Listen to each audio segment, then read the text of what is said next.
It's time for Agriculture, presented by Turkana Farms in Germantown, New York, a small-scale producer of heritage breed livestock and a wide array of vegetables and berries on just over 39 acres. They also produce a full array of garden vegetables, many of them heirloom varieties raised naturally, as well as an assortment of berries, including raspberries, blackberries, gooseberries, black, red, and white currants, mulberries, and elderberries. And now, here's Troy Spindler. Dear listeners, Troy here. I hope you are all well and staying vigilant in this crisis. I wish I had some original insight to provide regarding the COVID-19 disease, but many others have already said it better than I.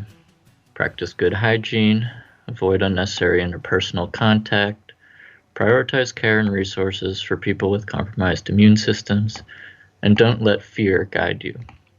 As the quarantines begin to put a halt to many of our jobs and daily activities, many people are making the difficult choice to do their part in containing the virus by staying at home.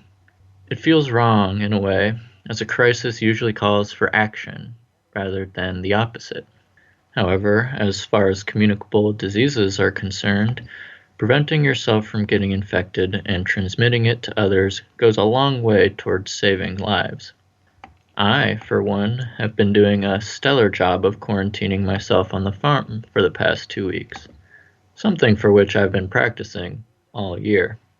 It's all too easy to get caught up in the farm for days on end, not seeing another soul besides my housemates, Victoria, Mark, Esperanza the dog, and MapQuest the rabbit. Under usual circumstances, it can be isolating, but at the moment, it is quite the privilege.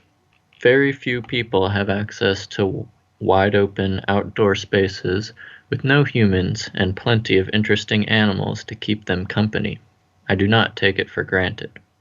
Even so, under any circumstances, privilege or no, the act of social distance requires effort, and my hope for resuming regular social interaction requires patience. Farming is often an exercise in patience. 3 weeks ago, it became clear that one of our ewes, Theodora, was pregnant. Her udder characteristically dropped and swelled, and her belly grew along with it. We did not intend any pregnancies this year, keeping our rams and ewes totally isolated from each other.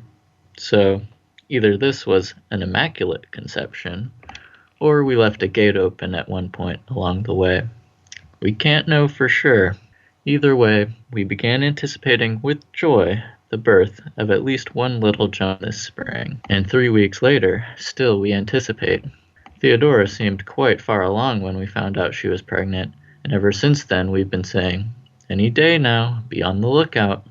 But she just grows bigger and continues to plod along and eat her cud. I envy her patience. Or perhaps it is the lamb who is patient. Maybe it was ready long ago, but it is waiting for the world to calm down before it breathes the air outside and joins the rest of the herd. I would call it a smart lamb, to stay cocooned like that for now, much as we may look forward to rejoining our human herd. For right now, we better just learn the joys of anticipation and the virtues of patience. Agriculture is underwritten by Turkana Farms, LLC, a small-scale producer of heritage-bred livestock and a wide array of vegetables and berries on just over 39 acres in Germantown, New York. More information, 518-537-3815.